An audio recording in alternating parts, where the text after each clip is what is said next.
En nombre del Padre, del Hijo y del Espíritu Santo. Amén. Amados hermanos en nuestro Señor Jesucristo, nos encontramos en el domingo 10 después de Pentecostés y tenemos en el Evangelio de hoy esa famosa parábola de nuestro Señor sobre el fariseo y el publicano. Viendo que había gente aparentemente muy religiosa, como los fariseos,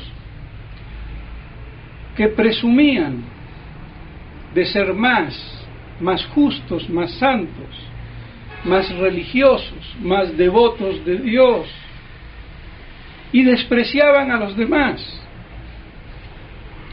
Y así vemos cómo oraba el fariseo, que materialmente es una maravilla, no fornicaba, no era adúltero, no robaba, hacía 2 ayunos por semana, 2, no 1, 2, daba limosna y daba el diezmo de lo que poseía. ¿Quién hace eso?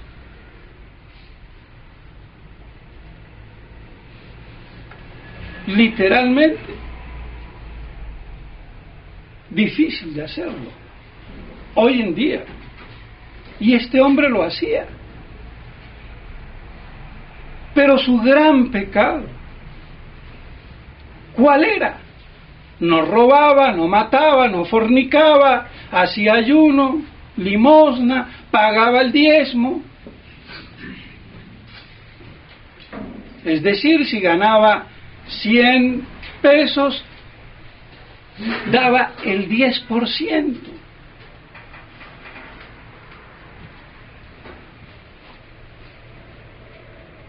¡Qué maravilla! Y sin embargo, yo no soy como ese miserable publicano. Se creía, porque hacía todas esas obras piadosas, misericordiosas y sacrificios, superior al común de los mortales, religiosamente santo, justo, tremendo, porque eso es el fariseísmo, esa soberbia religiosa, que es la peor de las soberbias, porque el político ambicioso, soberbio, el profesional, el rey, ministros,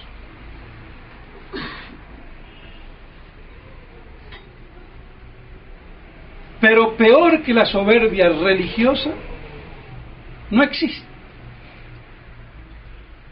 porque en el fondo es diabólica, tiene muchas etapas.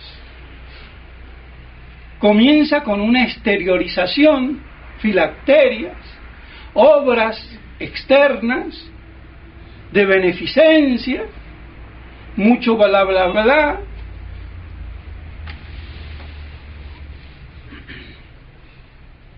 pero en su culmen es deicida. Y eso fue lo que le pasó al pueblo elegido.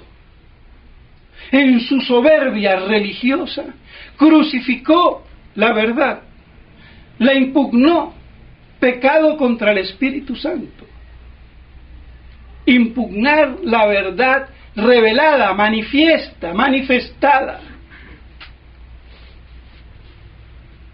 ¿Qué más se puede pedir de corrupto y de peor, con apariencias de santidad? Terrible. Claro que los fariseos, original y históricamente, no eran así. Fariseo era el segregado, el separado,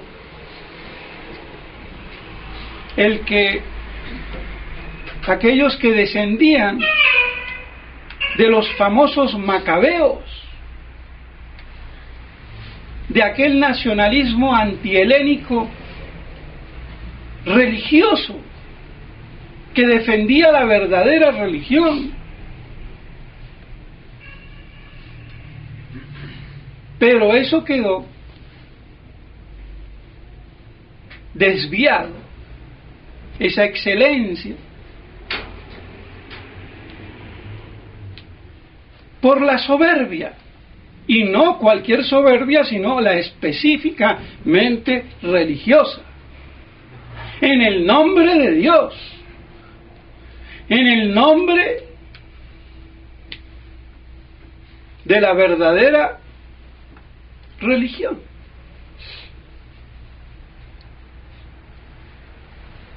Tremendo,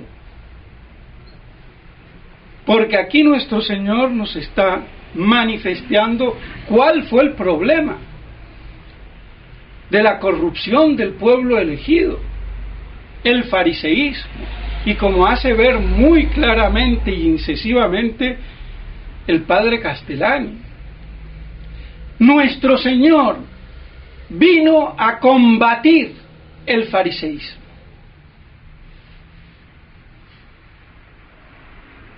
Que era lo que había corrompido la ley de Moisés, que había corrompido a los profetas, que había corrompido al pueblo elegido.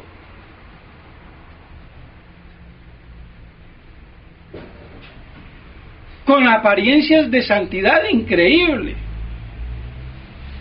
Por eso no todo el que dice Señor, Señor, se salva.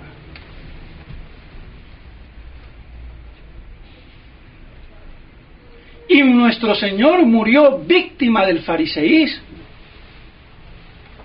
No lo toleraron, lo sentenciaron y lo mataron. Y por eso son deicidas.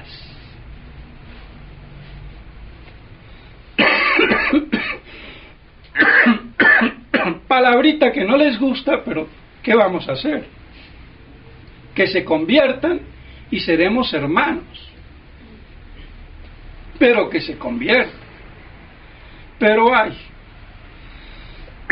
hasta que Dios no les quite la ceguera, la lagaña de los ojos, hasta que se perfeccione, por así decir, el culmen del misterio de iniquidad llevado en esta tierra por Satanás y los judíos. Por eso son dueños del mundo, de la ciencia y la conciencia de todo. Y todo tiene un precio. Alma de prostitución. Hay que saberlo buscar, porque hay algunas que son de cachet, cuesta más. Y a ver cuál es el político que no tiene su precio. Aquí en Colombia y en la China. Todos lo pagan. Y el que no lo paga está excomulgado. Está fuera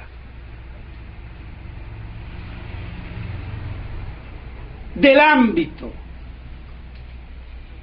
del poder, tanto en el orden político como en el orden religioso. Porque incluso para ser hoy obispo, cardenal y hasta papa, hay que estar prostituido, vendido a un precio. Pero está. No está por la verdad.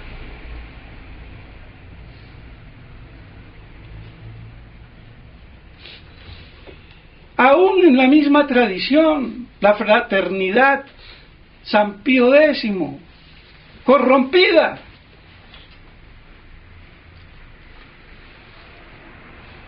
Por los judaizantes, Cecil Berger, Lorenz, Felé, idiotas útiles o lo que fuera, no sé. Pero es así.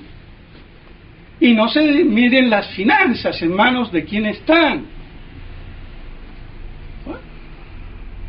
allá ellos, que vayan corriendo, o algunos más modernos o tecnificados que vayan en avión, como Monseñor Williamson, porque yo realmente no veo la diferencia entre Monseñor Williamson y Monseñor Felé. Yo ya estoy hasta la coronilla con la estupidez que viene a sacar Monseñor, y aquí me desvío un poquito, pero es un paréntesis. El último Eleison, alabando la casa allá a la orilla del mar, y las conferencias sobre Dickens, y que la cultura protestante que tienen, porque no es cultura católica la cultura británica ni la gringa, la única cultura católica que fue imperial fue la de España.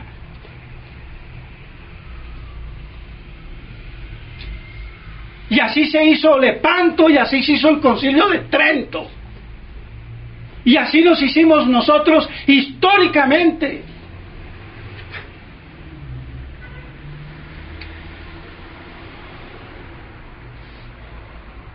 Porque ni la francesa llegó a ese imperio en el nombre de la cruz y de la evangelización. Es más, Francia fue una de las primeras prostituidas. ¿Qué hacía el cardenal Richelieu con Luis II y después con Luis III y después con Luis XIV? Que de monarquía católica nada, de nombre. Un monarca que se crea que él es la ley, el Estado.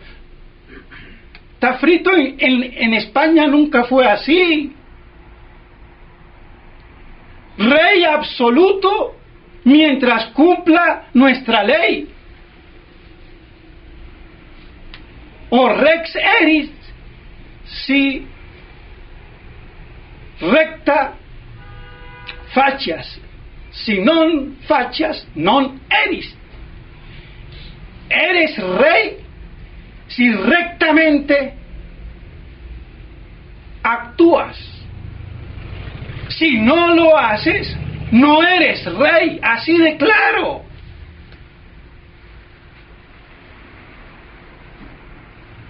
Y eso no se lo apliquemos a la iglesia.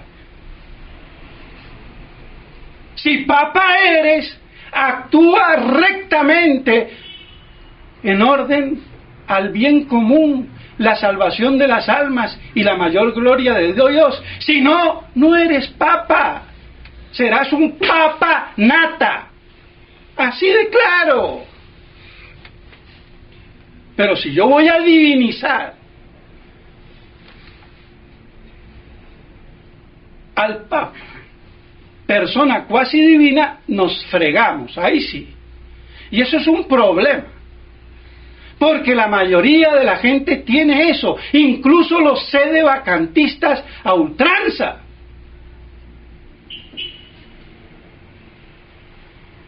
Porque un papa no se puede equivocar. Lo normal es que no se equivoque, ni el papa ni la iglesia. Pero lo definido es cuando él habla es cátedra.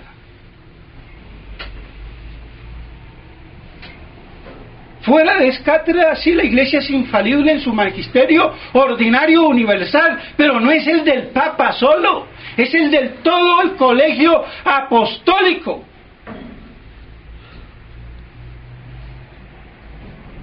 Que está representado por todos los obispos y el obispo de Roma a la cabeza.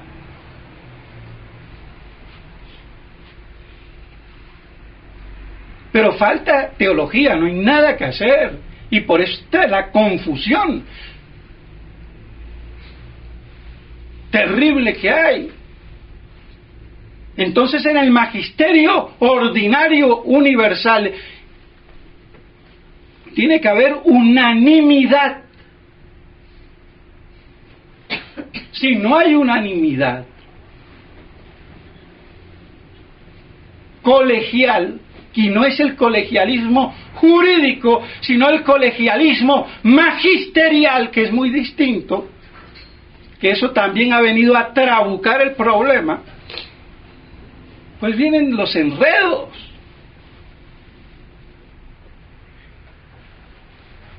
Y si no, ¿por qué diablos, lo vuelvo y lo repito 1000 veces, se definió que el Papa es infalible cuando abre cátedra y no me dice que es infalible cuando habla?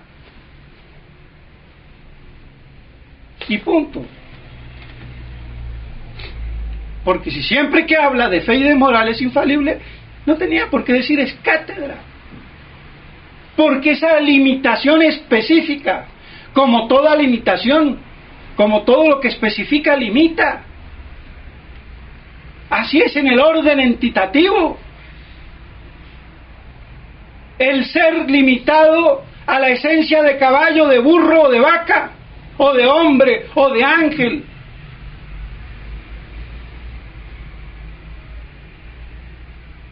Esa es la limitación específica de las formas substanciales que hacen que cada cosa sea lo que es y no otra. Y el único que no tiene esa limitación es la plenitud absoluta de ser, que es Dios.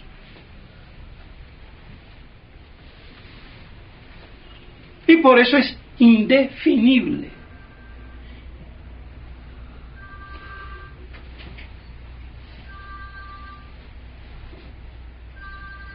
Y esto es básico, esto no es ni teología, esto es filosofía metafísica, sin la cual no habría teología.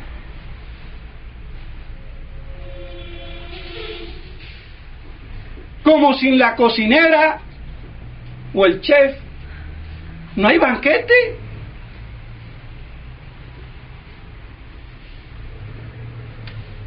Por eso la filosofía es la sirvienta de la teología. Pero vaya, si no está la cocinera, no hay banquete.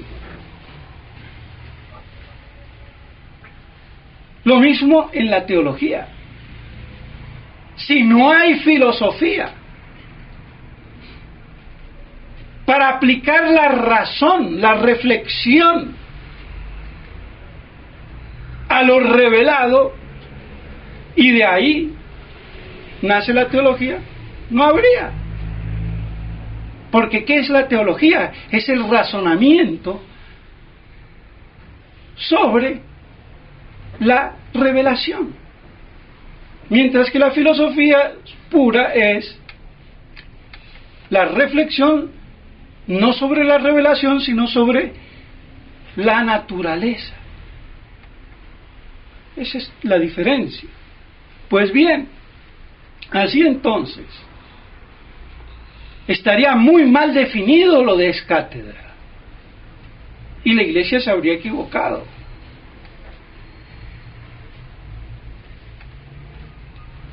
Entonces no se puede endiosar, extralimitar.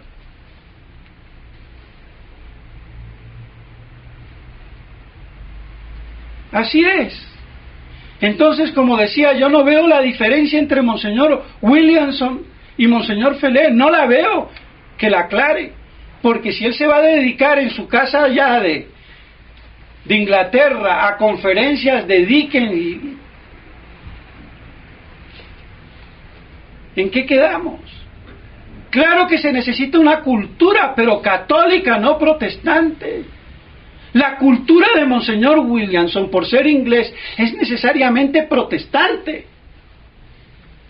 Como la mía y la de ustedes necesariamente es católica.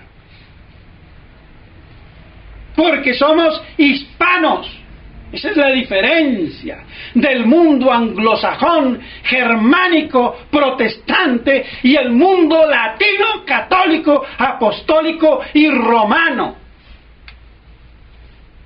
El que no entienda eso no sabe dónde está parado.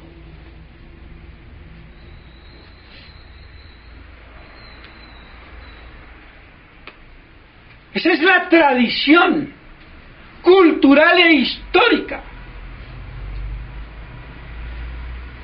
además de la religiosa. Entonces, claro que sí que hay que hacer cultura, pero cultura católica. Y no irme con la musiquita de Mozart y la de Beethoven y la que sea, porque con música o sin música, lo que hay que saber es principios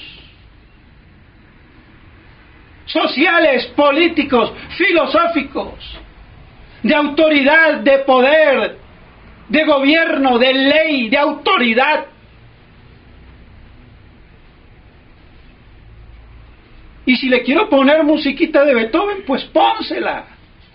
Pero eso no es lo esencial.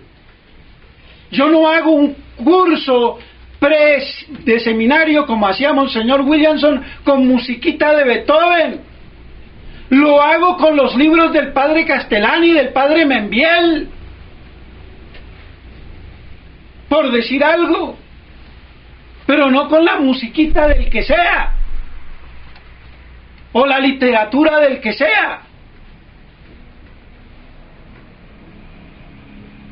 que es muy distinto. Entonces no nos vayamos con ese diletantismo que hay, de supuesta cultura, pero que no está centrada. Entonces eso es lo que alaba Monseñor Williamson.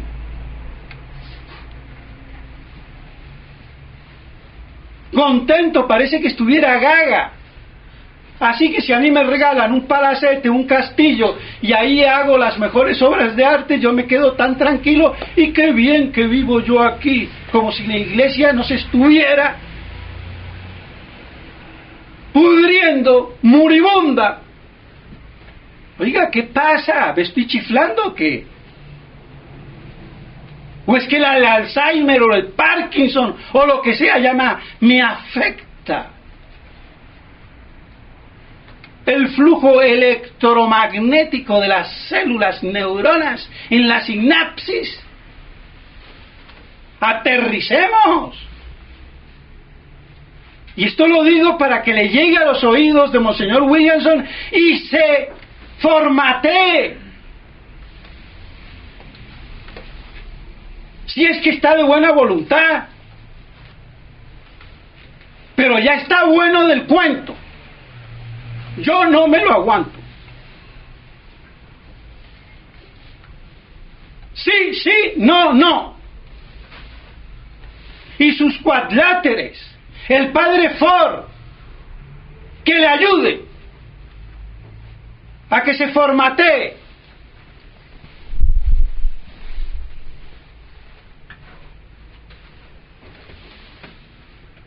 Y si están todos de acuerdo, entonces que se aclaren las cosas. Y teológicamente partimos aguas.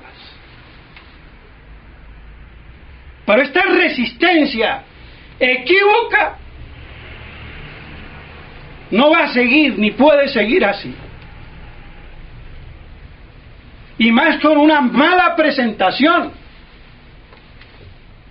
Con lo que publica ahora Non Possumus, antisedevacantista, y los padres de Abrillé, ¿qué les pasa?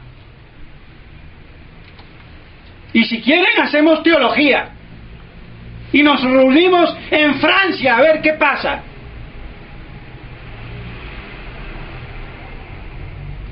Con una discusión teológica abierta, que participe todo el que se crea con caletre teológico. Y a ver,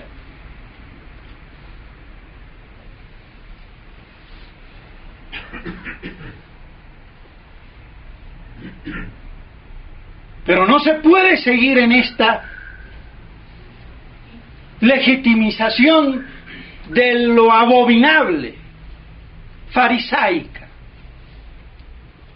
Y cierro el paréntesis que ya se hizo medio largo.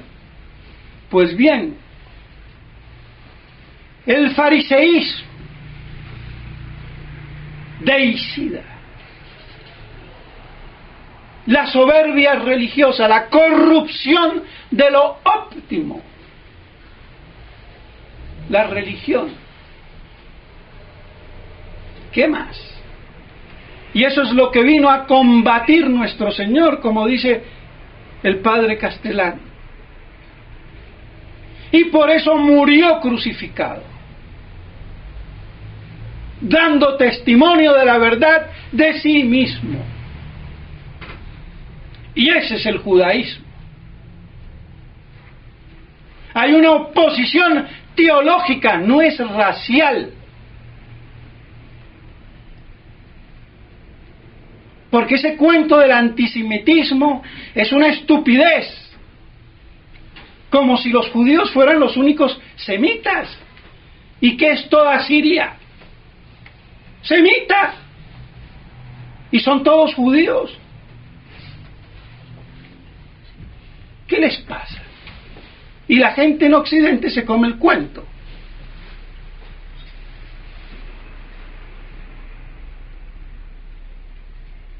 A ver quién es el que es capaz de decir que yo soy antisemita. No lo puedo decir. Porque mi origen es semita. Entonces,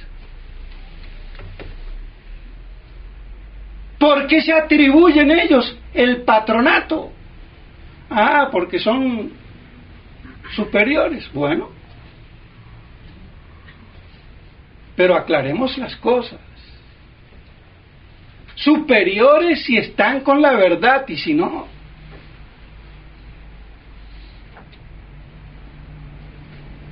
Serán las tinieblas. Y por eso será el culmen de la iniquidad, como lo vemos hoy de una iglesia judaizada.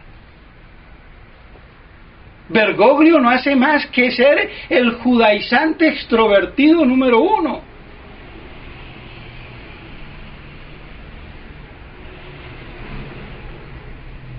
¿Qué vamos a hacer?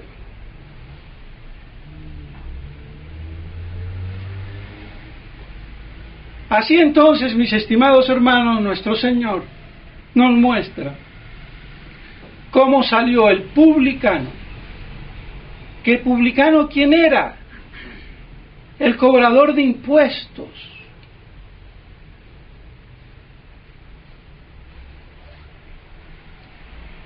Y no osaba ni levantar la cabeza: Señor, soy un miserable pecador. Él salió justificado, el maldito publicano, cobrador de impuestos, que no hacía limosnas, que no ayunaba 2 veces a la semana, que no daba el diezmo, que no hacía las maravillas del santulón, fariseo que despreciaba a los demás porque él era puro santo. Pero le faltaba lo esencial, lo más mínimo de la humildad, que es la verdad, como decía Santa Teresa. Y ante Dios el publicano estaba en la verdad: no soy digno, no soy nadie, soy un pecador.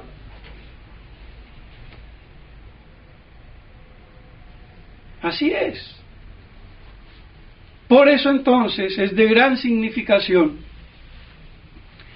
este contrapunto de la parábola entre el fariseo y el publicano, para que a nosotros, mis estimados hermanos, no nos pase lo mismo. Eso es lo que corrompió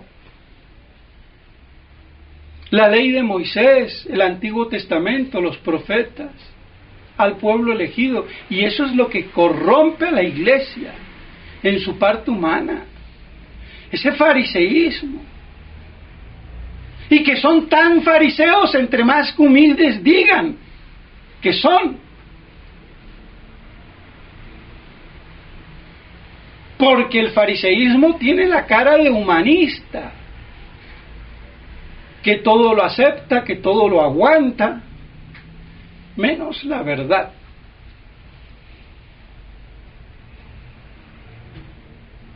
Bergoglio es un perfecto fariseo.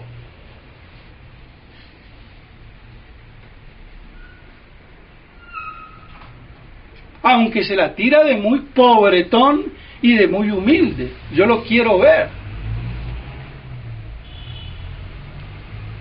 Lo quiero ver. Esa es la humildad como la de los artistas, saludan a todo el mundo, pero vayan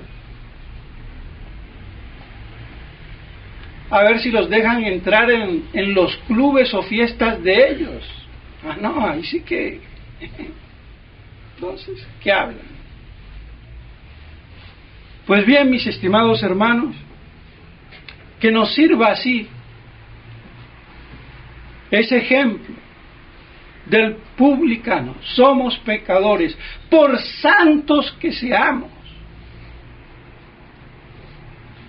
Santa Teresita del Niño Jesús, dicen que ella no había cometido nunca un pecado mortal,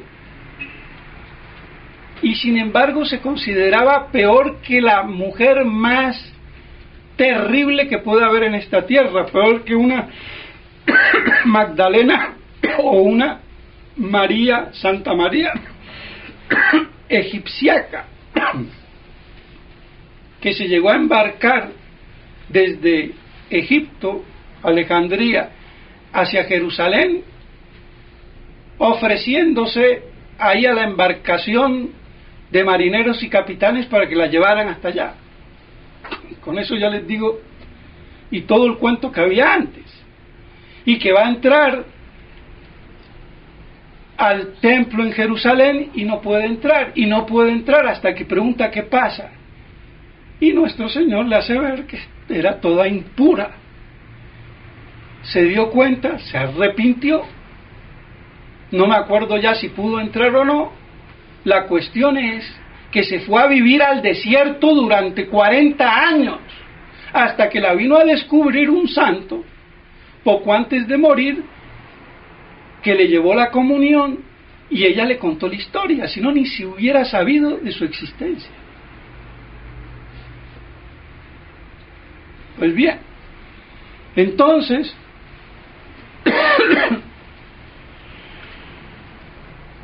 esa humildad que debemos de tener, y Santa Teresita se creía muy pecadora, pero ¿y cómo? Si es una santita.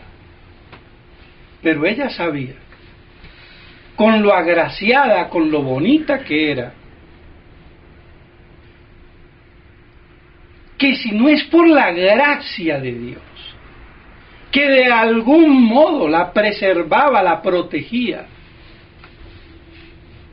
ella hubiera sido peor que estas dos mujeres. Y por eso se consideraba una pecadora, sin haber quizás cometido ningún pecado mortal. Pero se daba cuenta que era por gracia de Dios, porque Dios la había protegido.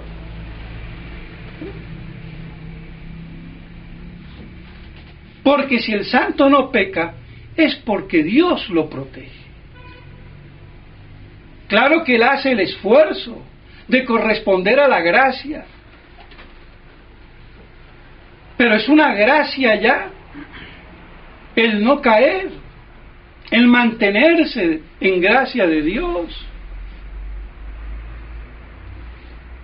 Por eso no nos podemos creer justificados y justos, y allá el miserable publicano pecador, y lo desprecio, porque ese es mejor que yo, reconociéndose vil y miserable delante de Dios. ¿Qué más queremos? No se puede presentar así, tan antitética y sucintamente, la verdadera humildad y el sumo orgullo. Pues bien, mis estimados hermanos, que esto nos ayude para seguir en la humildad, en la verdad y en el amor a la verdad, que es lo que falta. Porque cuando no hay verdadero amor a la verdad, no hay vigor.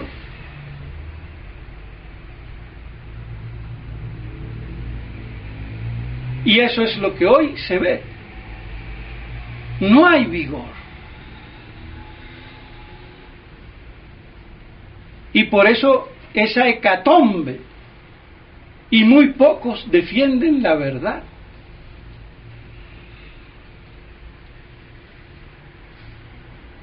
Que la Santísima Virgen María nos ayude a sostenernos y mantenernos en ese amor a la verdad y así tener el vigor necesario para poder seguir resistiendo de pie hasta que Dios quiera. En nombre del Padre, del Hijo